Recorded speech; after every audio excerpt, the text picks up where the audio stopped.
Et tout de suite, c'est Guy Carlier avec Carlier Lee. Bonjour Guy. J'ai hâte de savoir ce que vous vous êtes dit tous les deux. Bonjour Patrick. Bonjour à tous. Alors ce matin, je lis ce que vous m'avez envoyé. Vous voulez nous parler de la découverte de ces poissons qui vivent plus de 2 siècles. Bah, dites donc. Oui, eh bien pas du tout. Je vous ai tendu un piège grossier et vous êtes tombé dedans. Non, bah, oui.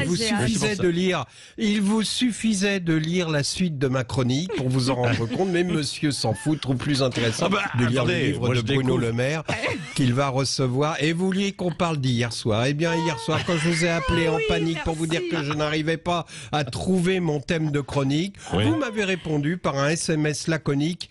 Pas le temps, je lis Un éternel soleil, le livre de Bruno Le Maire, c'est beau comme du Marlène Schiappa. Bon, on notera en passant que c'est le 4e livre que publie le ministre depuis qu'il est en fonction et qu'effectivement, il est encore loin de Marlène qui publie davantage, ce qui est courageux d'ailleurs quand on sait que son dernier livre s'est vendu à 64 exemplaires, chiffre officiel, mais ce qui est injuste car l'œuvre littéraire de Madame Schiappa est passionnante et injustement méconnue, notamment ce chef-d'œuvre qu'elle a écrit en 2014 et qui s'intitule « Les filles bien n'avalent pas ». On notera que quelques mois plus tard, c'est la même qui a saisi le CSA après un dérapage sexiste de texte qui aboutira au licenciement de ce dernier. Mais je m'égare. Justement, aujourd'hui, j'avais envie d'une chronique littéraire ou plus précisément grammaticale. Bien. Oui, car ce matin, j'ai envie de vous dire « Yel fait belle.o ». La phrase que je viens de prononcer est tout à fait conforme aux dernières avancées grammaticales validées par le petit Robert. Le pronom Yel validé par le même petit Robert, c'est le dernier avatar de la culture woke. Il désigne la 3e personne du singulier trop longtemps genrée par le il ou par le elle. Et sur Twitter, il y a eu un passionnant débat. Un internaute s'interroge, doit-on dire Yel est beau ou Yel est belle ? Et on lui répond, bah c'est simple, on dit Yel est beau.l et à l'oral tu dis Yel est beau.l. Tu prononces le mot point. Encore qu'à la réflexion, ça met le féminin en seconde place. Donc il est préférable de dire Yel est belle.o. Oh là là. C'est sympa. Au prétexte que quand on connaît pas quelqu'un, on peut utiliser Yel au lieu de il ou elle parce que on sait pas s'il n'est pas gender fluid. Vous savez pas non plus ce que signifie gender fluid. Non, on est Une perdu, personne gender fluid, c'est quelqu'un dont le genre oscille entre la masculinité et la féminité.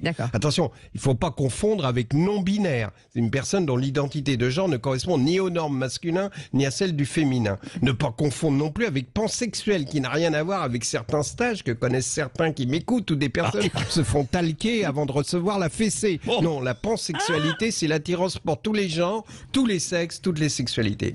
Pour être franc, ce moment de rigolade passé, je ne sais plus où se trouve la vérité. Arrivé à ce stade de la chronique, je me suis demandé si je n'étais pas en train de virer vieux con, virer réac, si je n'étais pas devenu un résidu patriarcal, raciste, colonialiste.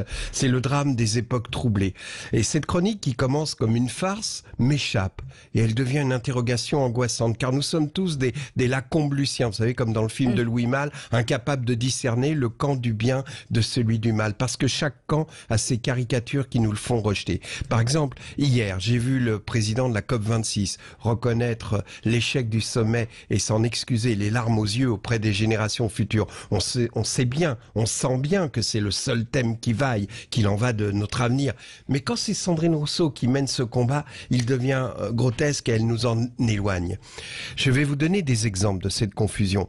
Mai 68 est né parce qu'à la fac de Nanterre, on interdisait la mixité dans la cité universitaire. Et là, je me souviens des réactions outrées des vieux cons qui prônaient la non-mixité. Soi-disant, ça pouvait libérer les bas instincts des garçons, etc. Eh bien, aujourd'hui, la présidente de l'UNEF, le syndicat étudiant, préconise les réunions non mixtes. Est-ce une avancée culturelle ou un retour à l'obscurantisme? Je ne sais pas. Il y a 2 jours, lors d'un concert en Floride, la chanteuse d'un groupe de hard rock a appelé un fan sur scène pour lui uriner dessus. Cette vidéo m'a donné envie de vomir. Eh bien, la pochette de l'album culte des Stones, Sticky Finger, représentait une braguette dont on pouvait faire glisser la fermeture éclair. Et sur l'album des Who, Who's Next, on voit les membres du groupe pisser sur un monolithe. Je me souviens que ma mère m'a dit « Ça me donne envie de vomir. » Comme moi. On sent bien qu'on est à la croisée des civilisations. Remarquez, croisé est un mot féminin, civilisation aussi, au moins cette phrase est claire.